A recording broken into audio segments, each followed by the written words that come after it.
Shri Education.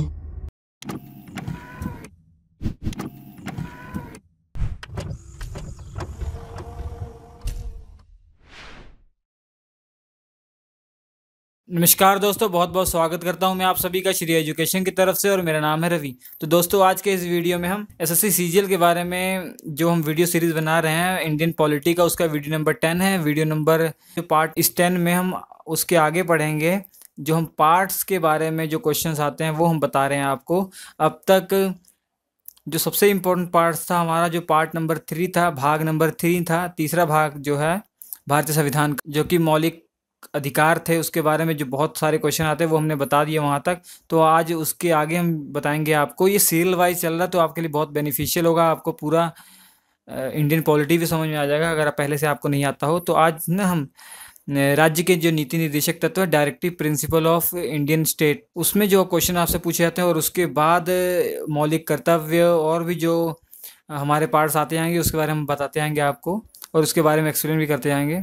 चलिए शुरू करते हैं। शुरू करने पहले आप हमारा फेसबुक जरूर ज्वाइन कर रखा होगा पेज। आपको डेली वहाँ पे अपडेट मिलते रहेंगे ताकि आप अप टू डेट रहें। वहाँ क्विज़ भी अपलोड होते हैं, उसे आप प्रैक्टिस भी कर सकते हैं। चलिए शुरू करते हैं। हमारा क्वेश्चन आज का, भारतीय संविधान के किस अनुच्छेद में, किस आर्टिकल में राज्य के नीति निर्देशक तत्व का उल्लेख है? Directly principle of Indian state, वो आर्टिकल कहाँ से कहाँ तक है? सबसे पहले आपको ये मालूम होना चाहिए जो राज्य के नीति निर्देशक तत्व है ना, जो राज्य के नीति निर्देशक सिद्धांत भी आ सकता है, तो वो जो है पार्ट 4 में उसका उल्लेख है। पार्ट 4 में उसका उल्लेख है, ठीक है। और जिसके आर्टिकल है 36 से 51 तक है। तो इसका आंसर क्या हो जाएगा? 36 से 51 तक है। उसके बाद अगला क्वेश्चन है, भारतीय संविधान में राज्य के नीति निर्देशक तत्व ग्रहण किए गए हैं। ये 4 ऑप्शन दिए। ये बहुत इंपॉर्टेंट क्वेश्चन है। ये हमने पहले बता दिया हुआ है कि जो भारत की जो संविधान है, भारतीय संविधान है, उसके स्रोत में बताया हुआ है, आयरलैंड से लिया गया है, ठीक है। ये नीति निर्देशक सिद्धांत जो है ये कहाँ से कॉपी किया गया? आयरलैंड से कॉपी किया गया है। अगला क्वेश्चन देखिए, नीति निर्देशक सिद्धांत हैं।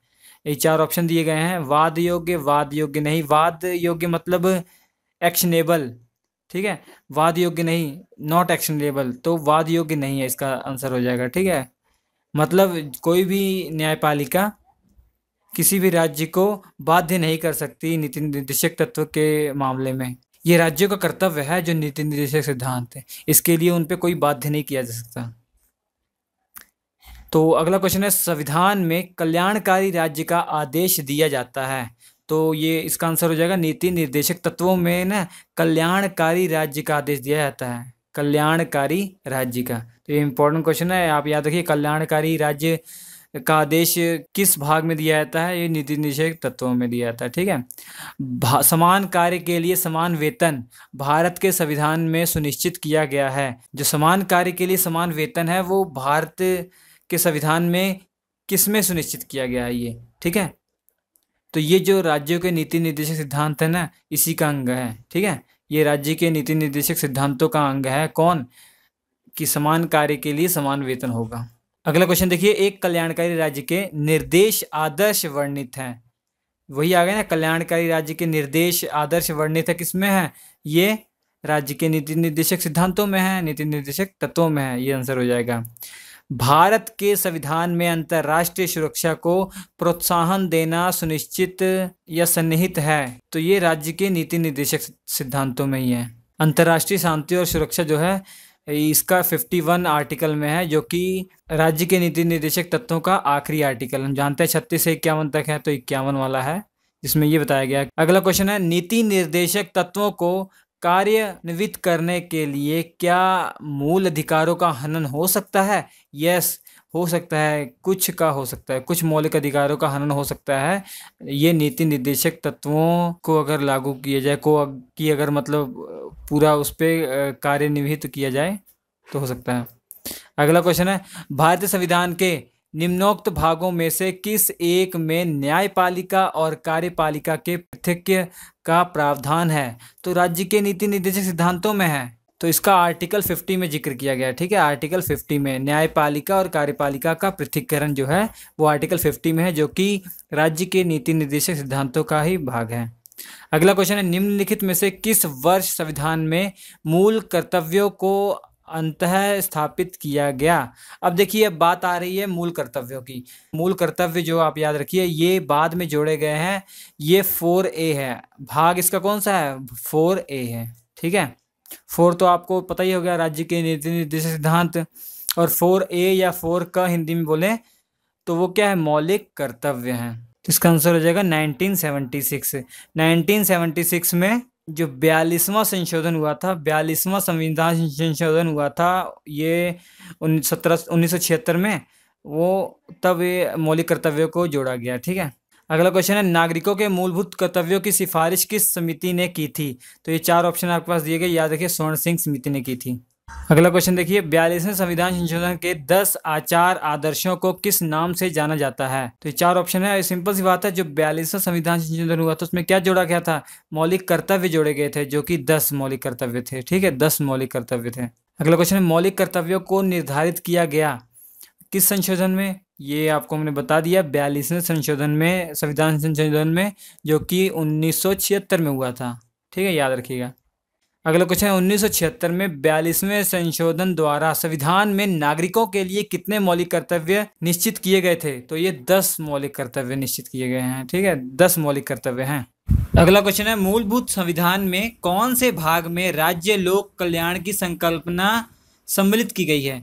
तो याद रखिए, राज्य के लोक कल्याण की संकल्पना जो है भाग 4 में की गई है, जो कि हमारा है राज्य के नीति निर्देशक तत्व, इसका आंसर हो जाएगा। अगला क्वेश्चन देखिए, राज्य के नीति निर्देशक सिद्धांतों के अनुसार किस आयु तक के बच्चों को निःशुल्क एवं अनिवार्य शिक्षा देने की आशा की गई है? तो 14 वर्ष की आयु से कम के बच्चों के लिए, 14 वर्ष की आयु या 14 वर्ष की आयु से कम बच्चों के लिए। तो आर्टिकल 39 में इसका उल्लेख किया गया है, याद रखिएगा। अगला क्वेश्चन है, निम्नलिखित में से कौन सा राज्य नीति निर्देशक सिद्धांत नहीं है? मतलब ये ऑप्शन दिए गए आपके पास, आपसे पूछा गया है इनमें से कौन सा राज्य नीति निर्देशक सिद्धांतों का पार्ट नहीं है। जो भी हमारे आर्टिकल 36 से 51 तक है ना नीति निर्देशक सिद्धांत राज्य के, इनमें से कौन सा नहीं है? अंतर्राष्ट्रीय शांति और प्रोत्साहन, ये तो है, आर्टिकल 51 में है इसका उल्लेख। 14 वर्ष तक के बच्चों को निःशुल्क अनिवार्य शिक्षा प्रदान करना, ये भी है, आर्टिकल 39 में हमने बताई दिया आपको। निजी संपत्ति की समाप्ति, ये आंसर हो जाएगा आपका, ठीक है, ये नीति निर्देशक सिद्धांतों में नहीं है, ये इसका पार्ट। उसके देखिए, समान न्याय और निःशुल्क विधि सहायता का प्रावधान संविधान के किस अनुच्छेद में है? तो इसका आंसर हो जाएगा 39A।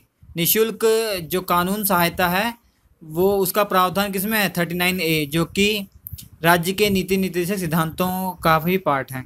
देखिए अगला क्वेश्चन, भारतीय संविधान के निम्नलिखित आर्टिकलों में से, अनुच्छेदों में से कौन सा अनुच्छेद, कौन सा आर्टिकल राज्य सरकारों को ग्राम पंचायतों को संगठित करने का निर्देश देता है? तो आर्टिकल 40 इसका आंसर हो जाएगा, जो कि राज्य के नीति निर्देशक तत्व जो है उसी का हिस्सा है ये।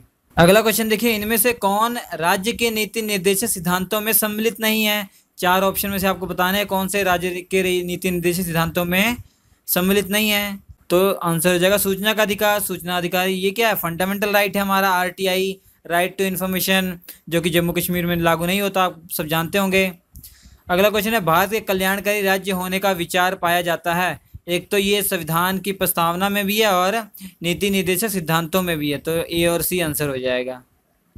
अगला क्वेश्चन, भारत के प्रत्येक नागरिक का कर्तव्य होगा प्राकृतिक पर्यावरण का संरक्षण एवं सुधार। उपरोक्त कथन भारतीय संविधान के किस अनुच्छेद में से संदर्भित है?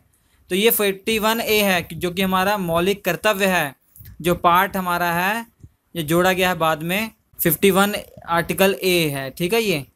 और पार्ट आप जानते होंगे 4A है, पार्ट 4 का या 4A है, जो कि जब 42वां संविधान संशोधन हुआ था 1976 में, तब जोड़ा गया था। तो अगला क्वेश्चन है, भारतीय संविधान में मौलिक कर्तव्यों की सूची निम्नलिखित में से किस भाग के रूप में जोड़ी गई है? तो भाग 4 के रूप में जोड़ी गई है, मौलिक कर्तव्य भाग 4 क के रूप में जोड़ी गई है, ठीक है, चलिए ठीक है। अगला क्वेश्चन देखिए, निम्नलिखित में से भारत में मौलिक कर्तव्य कौन सा है? इनमें से आपको बताना कौन सा मौलिक कर्तव्य है। अब एक एक करके देख लीजिए।